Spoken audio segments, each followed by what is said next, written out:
آخر من امتی مقرر فی موضوع من کتب الفقہ۔ اب ان آیات میں مسئلہ سمجھیں کہ جب اللہ تبارک و تعالی نے غزوہ بدر میں مسلمانوں کو فتح دی، کامیابی دی، ان کے جو قیدی تھے ان کے بارے میں مسئلہ تھا کہ بھئی کیا کیا جائے۔ حضرت ابو بکر رضی اللہ تعالی عنہ نے رائے دی کہ یا رسول اللہ صلی اللہ علیہ وسلم، آپ کے رشتہ دار ہیں، قبیلے کے لوگ ہیں، آپ ان کو چھوڑ دیں یا زیادہ سے زیادہ فدیہ لیں، مسلمانوں کو مالی فائدہ ہو جائے گا۔ حضرت عمر اور حضرت سعد نے عرض کیا کہ نہیں حضور،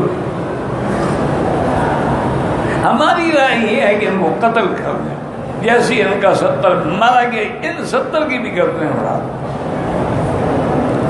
بہرحال حضور پاک نے یہ فیصلہ قبول کیا کہ ہر بندہ قیدی جو ہے وہ 400 درہم ادا کر کے فدیہ رہائی حاصل کر سکتا۔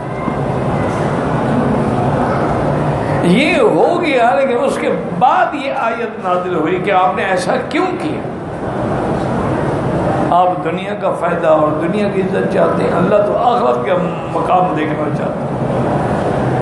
اگر ہم یہ فیصلہ نہ کر چکے ہوتے بھی تمہاری مغفرت ہو گئی، بدر والوں کو ہم نے بخش دیا اور ہم مال غنیمت تمہارے لیے حلال کر دیا، تو آج ہم لمسکم پکڑ لیتا اللہ کا عذاب۔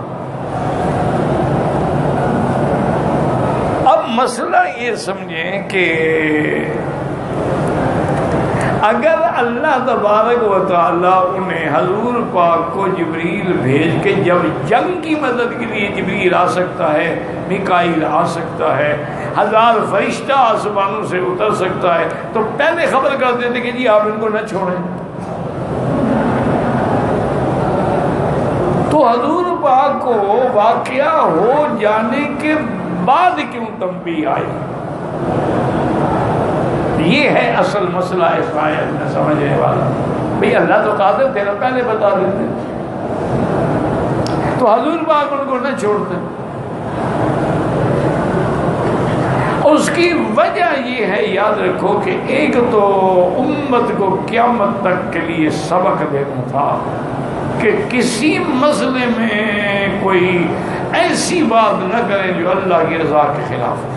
ایسی بات اگر پیغمبر سے بھی سرزد ہو جائے، ان کے لیے بھی اللہ کی طرف سے عتاب آ جاتا ہے۔ اور دوسری بات یہ ہے، بعض علماء نے یہاں ایک بڑا لطیف قسم کا نکتہ لکھا ہے۔ انہوں نے کہا کہ حضور کا مقام اور عظمت اور اللہ کو حضور اتنے محبوب ہیں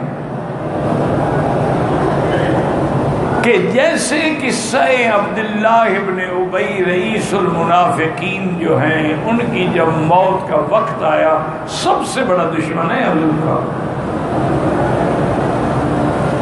اور یہ وہی بدبخت ہے جس نے سیدہ عائشہ صدیقہ پہ تہمت لگائی اور قصہ بنایا اور پورے صحابہ کے اندر اس بات کو پھیلایا، اور یہ مسئلہ جو تھا آگ کی طرف پھیل گیا۔ وہ یہی تھا عبداللہ ابن ابی، اور یہ وہی عبداللہ ابن ابی تھا، اس نے کہا تھا اپنے ساتھیوں کو بلا کے کہ تم لوگوں نے ان کو سر پہ چڑھا دیا ہے، گھر دے دیا، پیسہ دے دیا، ہر چیز، ان کو ہر چیز بند کر دو، یہ خود بھوکے ہو کے حضور کو چھوڑ کے چلے جائیں گے۔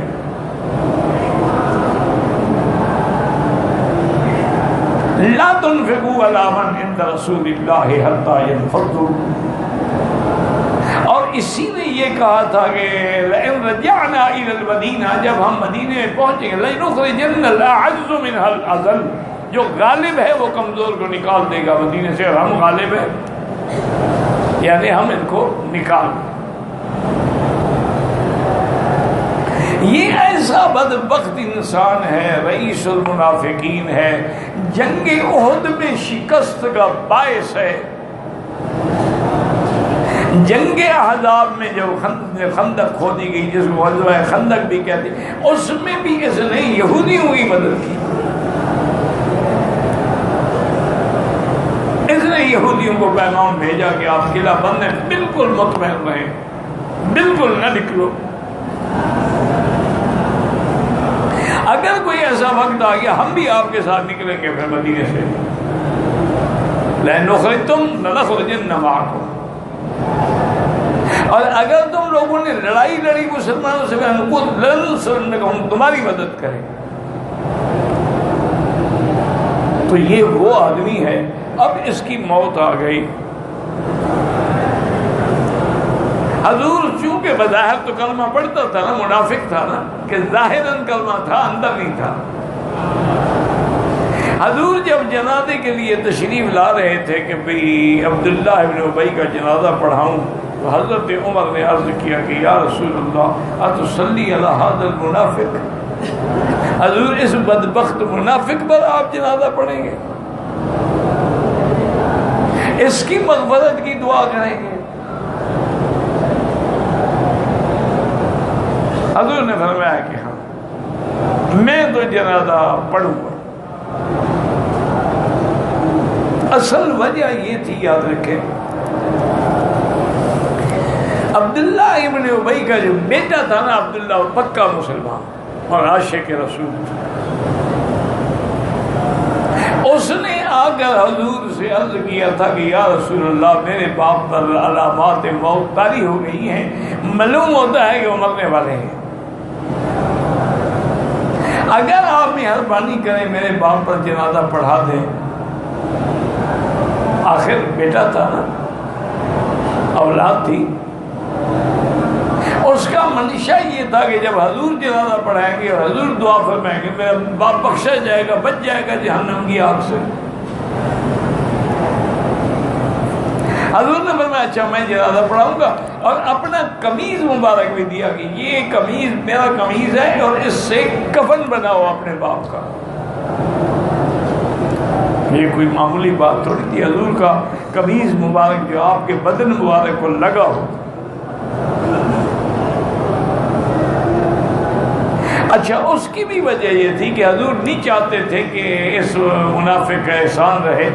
جنگ بدر میں جب حضرت عباس قید ہوئے، حضور کے چچا، حضور کے کپڑے پھٹ گئے تھے اور بڑے طویل القامت انسان تھا، ان کو کسی کا قمیض آتا نہیں تھا، اس بدبخت نے اپنا قمیض دیا تھا ان کو۔ تو حضور یہ نہیں چاہتے تھے کہ میرے چاچے کو قمیض دیا تو مجھ پر احسان ہے، اس بدلے میں حضور نے اس کو قمیض دیا۔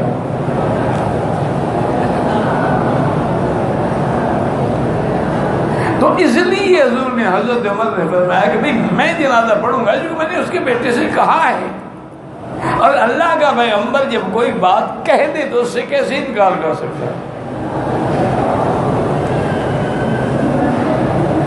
حضرت عمر رضی اللہ تعالی عنہ بعض روایات میں آتا ہے، وہ کہتے ہیں میں نے حضور کی دامن مبارک پکڑ لی، قمیض پکڑ لی، میں نے وہ کھینچا۔ وہ کہتے ہیں میں خود حیران ہوں کہ اتنی طاقت اور جرأت مجھ میں کہاں سے آ گئی کہ میں نبی کو پکڑ کے روکوں۔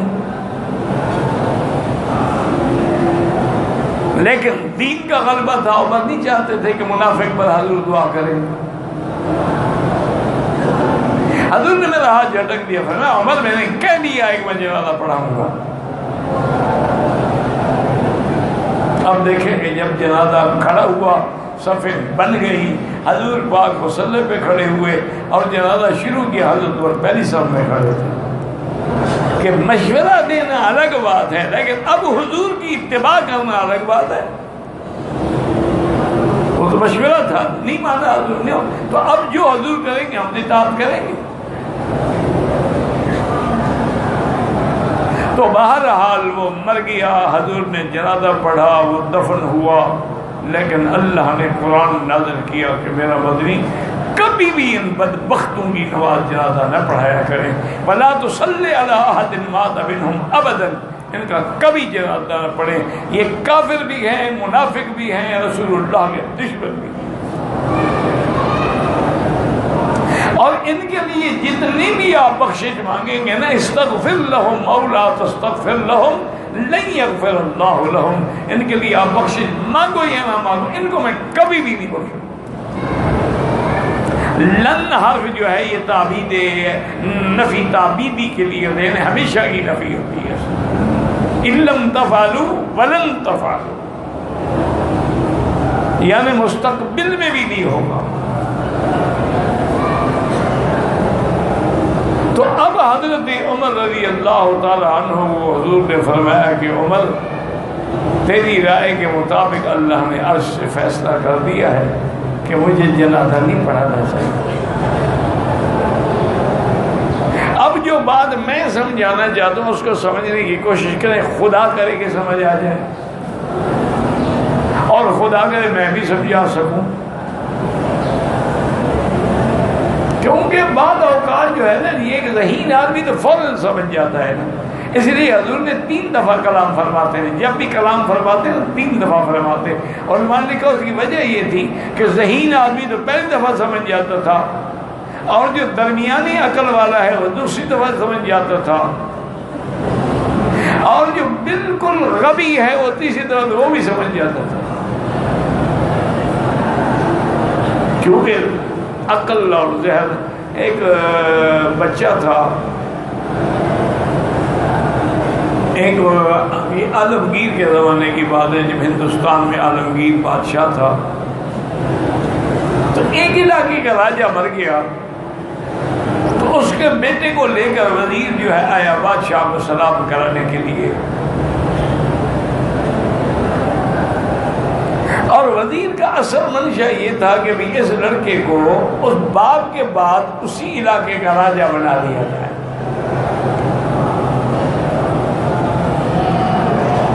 تو اس نے اس کو سمجھا, بالکل نوجوان بچہ تھا, اس کو سمجھایا کہ بادشاہ اگر یوں بات کرے تم نے یہ کہنا ہے, یہ پوچھے تو یہ کہنا ہے, یہ پوچھے تو یہ کہے. بڑا سکھایا, تیار کیا تاکہ صحیح جواب دے.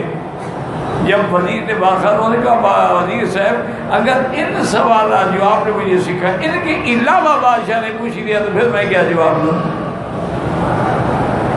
اب تو وزیر صاحب کا عقل بھی ختم ہو گیا.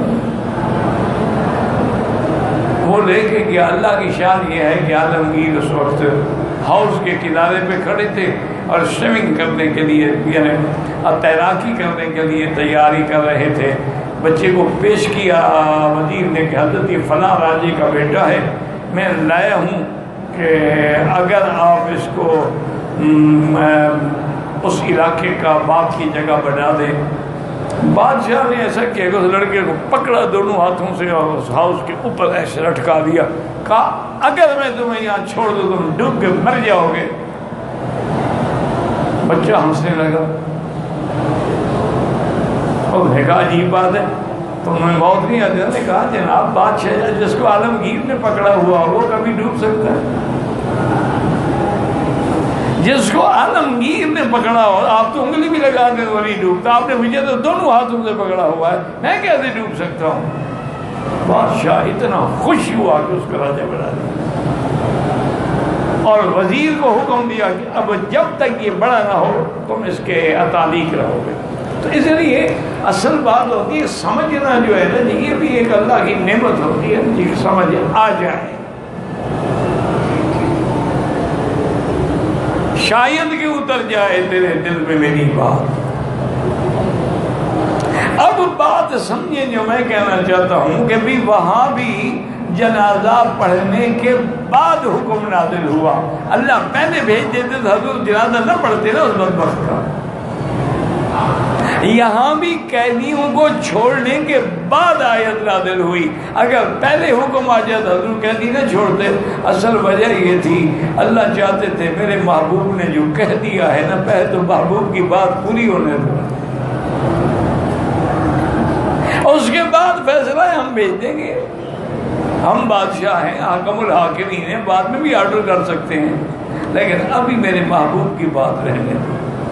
جو آپ کہہ بیٹھے ہیں نا اس سے حضور پاک کی عظمت کو کوئی دھکا نہ لگے. تو یہ اصل میں بات تھی. اچھا پھر یہی جو ہے نا فیصلہ جو حضور نے کیا تھا پھر سورۃ محمد میں آیا تھا اما منم بعد و اما فداء, چاہو تو احسان کر کے چھوڑ دو قیدیوں کو اور چاہو تو فدیہ لے کے چھوڑ. واللہ تعالی اعلم. اللہ